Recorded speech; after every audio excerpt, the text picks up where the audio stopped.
Mula nang naging sikat si Manny Pacquiao at naging 8th Division World Champion at hinahangaan sa buong mundo bilang pinakamagaling na boxer at naiahon ang kanyang pamilya mula sa kahirapan.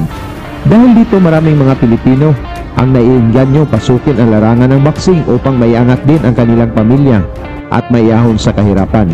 Gayunpaman, kapos pa rin tayo sa suporta at mga pasilidad para sa mga boksingero dito sa ating bansa.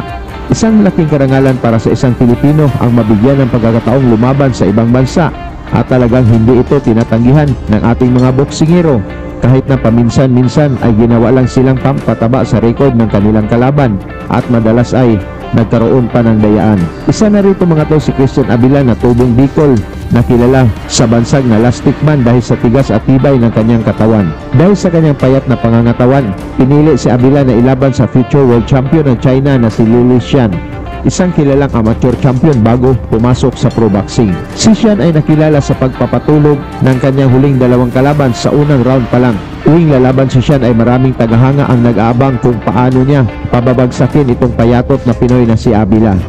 Halika mga boxing fans, balikan natin kung paano nagulat ang mga Chino sa ipinakita ng payat na boksingerong Pinoy.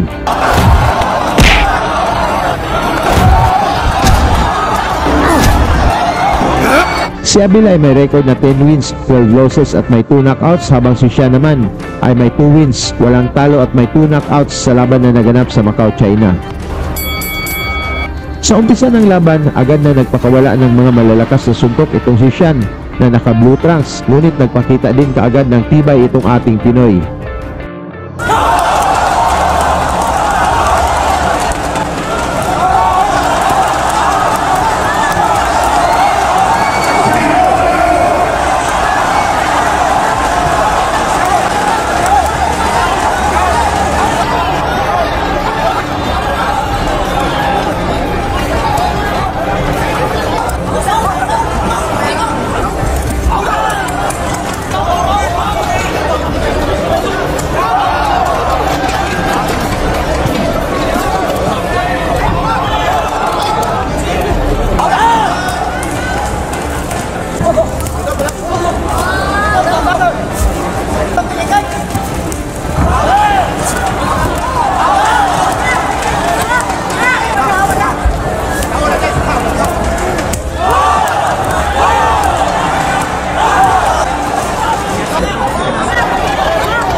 Naging mas ma-aksyon ang mga sumunod na round mga tol kung saan gustong tapusin agad ng Chino ang laban, ngunit sumasabay naman ang ating pambato.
Sa kalagitnaan ng laban, nagsisigawan ng mga tagahanga ni Sean sa tuwing tinatamaan ang Pinoy.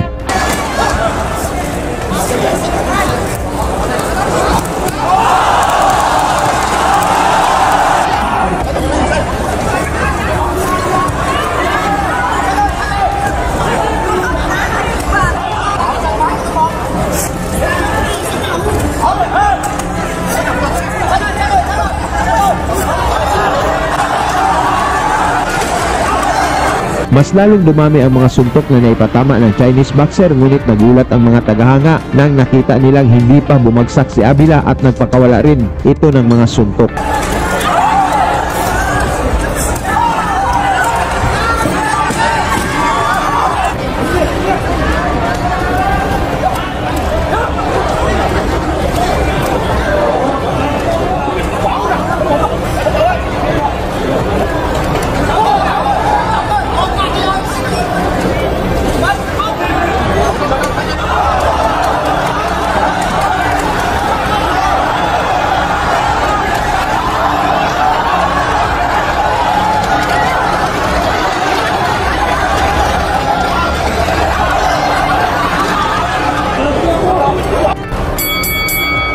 Sa sumunod na round mga tol, umatake ng Pinoy na si Avila na para bang walang kapaguran.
Tumama ang mga pinakawalang suntok ng Pinoy at talagang nasaktan ang Chinese boxer.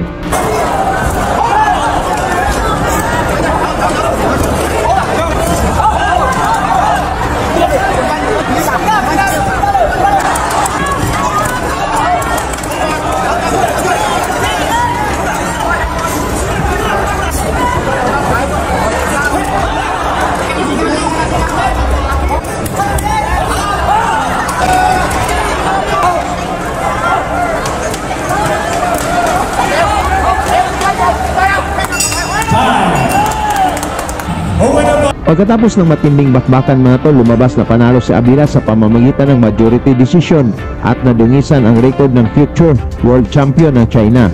Talagang pinagsisihan ito ng mga Chino mga tol kung bakit Pinoy pa ang kanilang piniling pampataba sa record ng kanilang pambato. Lagi niyong sundan, huwag magpapahuli. Pag-usapan ni bakbakan, balita niya at laban. Mga Pinoy na di nagpapagapi. Salamat sa mga suporta na lagi nandyan.